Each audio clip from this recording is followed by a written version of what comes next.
kelas 9 Argasonya sampai Soka 5. Selamat bertemu lagi dengan saya Pak Bondan di mata pelajaran PKN di tahun ajaran 2020-2021. Semoga di kelas 9 ini kalian mendapatkan nilai yang memuaskan pada akhirnya nanti dalam kelulusan. Oke, dalam mata pelajaran PKN ini ada garis bawah yang perlu saya terangkan secara KD atau setiap babnya. Karena kita dalam masa pandemi ini 3 bulan secara PDR atau PJJ di rumah, ada 2 bab yang sebenarnya secara esensial akan kita kemukakan di depan untuk pembelajaran PJJ. Meskipun pada realitanya untuk 1 semester ini ada 3 bab, tapi untuk 3 bulan ke depan 2 bab atau 2 KD ini yang akan kita efektifkan dalam PJJ. Yang pertama yaitu tentang dinamika perwujudan Pancasila sebagai dasar negara dan pandangan hidup. Itu kita full banget di bab 1. Nanti jika memungkinkan di bab 2 ini akan full atau setengahnya dari bab 2, yaitu tentang makna dan pokok pikiran pembukaan UUD 45. Dan setelahnya 3 bulan setelah new normal yang akan berlangsung, yaitu Kedaulatan Negara Kesatuan Republik Indonesia. Terima kasih. Ini pemetaan KD atau bab yang akan kita langsungkan dalam pembelajaran PJJ. Jadi jelas ya untuk 2 bab ini. Semoga kalian dapat berproses dengan baik dan tetap rajin disiplin dalam mengumpulkan tugas. Terima kasih. Langsung saja di bab 1 tentang dinamika perwujudan Pancasila sebagai dasar negara dan pandangan hidup bangsa.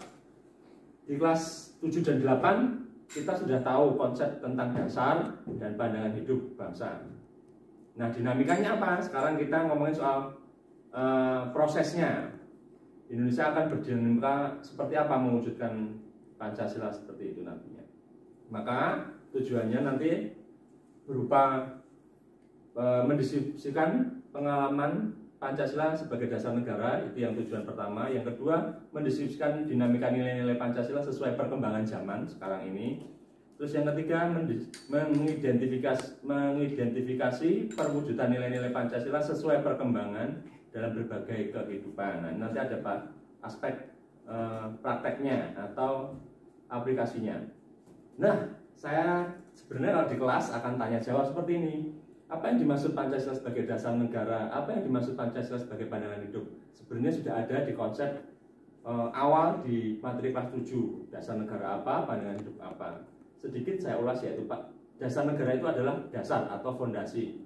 Pancasila itu sebagai fondasi para pendiri bangsa untuk tetap tegaknya negara kesatuan Republik Indonesia oleh Soekarno, oleh Muhammad Yamin, oleh Dr. Supomo. Itu Bapak pendiri bangsa sebagai peletak dasar fondasi dasar negara. Itu sudah ya.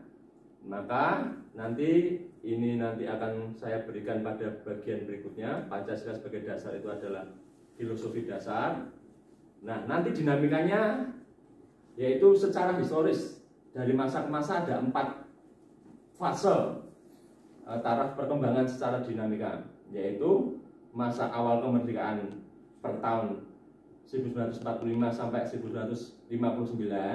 Yang kedua, masa Orde Lama, ini masa pemerintahan Soekarno tahun 1959 sampai 1966.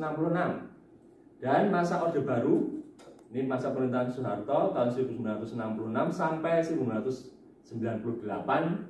Akhirnya Soeharto turun dan terjadilah masa reformasi, yaitu tahun 98 sampai sekarang ini kita masih memasuki masa reformasi. Nah, apa nanti proses dinamikanya? Kita justru update-nya di sini. Nanti kita saling mencari sumber, bertukar pikiran. Justru saya karena kalian belum memiliki buku paket ini secara mandiri ya, nanti kalian justru saya pancing untuk mencari buku sumber ini yang berkaitan tentang periode pelaksanaan Pancasila dari masa ke masa tersebut, terlebih dari masa reformasi. Jelas ini lebih aktual. Maka untuk mencari dinamikanya seperti apa, maka meskipun belum terpinjamkan buku perpus ini, kalian bisa secara mandiri aktif mencari sumber di BSE ada, di internet banyak sekali. Nanti kita saling melengkapi. Terus saya berikan garis benang merahnya untuk memberikan batasan tentang dinamika dasar negara, Pancasila sebagai dasar negara dari masa ke masa tersebut. Nah, maka pada kesempatan ini justru saya akan memancing dalam bentuk pertanyaan analisis seperti ini.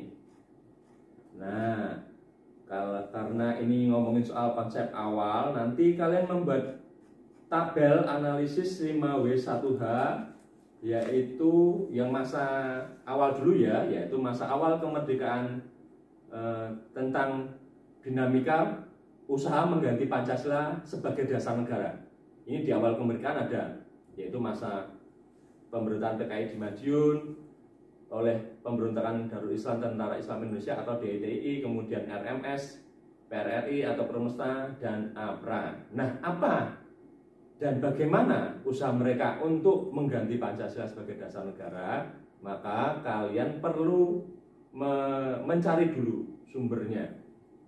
Nah, ini akan saya bantu dengan analisa seperti ini, yaitu yang pertama jelas ya, tadi pemberontakan PKI Madiun yang pertama ada 5 peristiwa. Nah, 5 peristiwa ditulis dulu nama pemberontakannya apa-apa ke bawah, kemudian di mana, where, terus kemudian when, kapan terjadi pemberontakan itu, kemudian siapa pemimpin pemberontakan itu, umpamanya pemberontakan PKI di Madiun. Oke, saya buka ya, contohnya Muso. Nah, itu bisa jadi satu. Nanti yang kemudian apa tujuan gerakan itu, tentang ideologi dan sebagainya, itu nanti kamu bisa mencari. Kemudian mengapa bertentangan dengan dasar negara pemberontakan itu. Kemudian, nah ini yang terakhir, bagaimana cara menumpas pemberontakan itu. Ini analisis pertama mengenai dinamika Pancasila sebagai dasar negara di awal kemerdekaan, yaitu ada 5 peristiwa yang terjadi di Indonesia, yaitu terjadinya pemberontakan yang berusaha untuk menggantikan Pancasila sebagai dasar negara. Nah, kita sebagai pelajar nanti mengambil intisarinya bahwa kita kenapa kok sampai sekarang tetap mempertahankan ideologi Pancasila. Sampai sekarang pun DPR bersama Presiden tetap menggodok RUU tentang Pancasila. Demikian, semoga ini menjadi awal pembelajaran kita yang menjadi lebih bermakna. Selamat mengerjakan, jangan lupa deadline-nya di mata pelajaran PKN hari ini. Saya tunggu sampai jam 12. Terima kasih. Dekat dalam.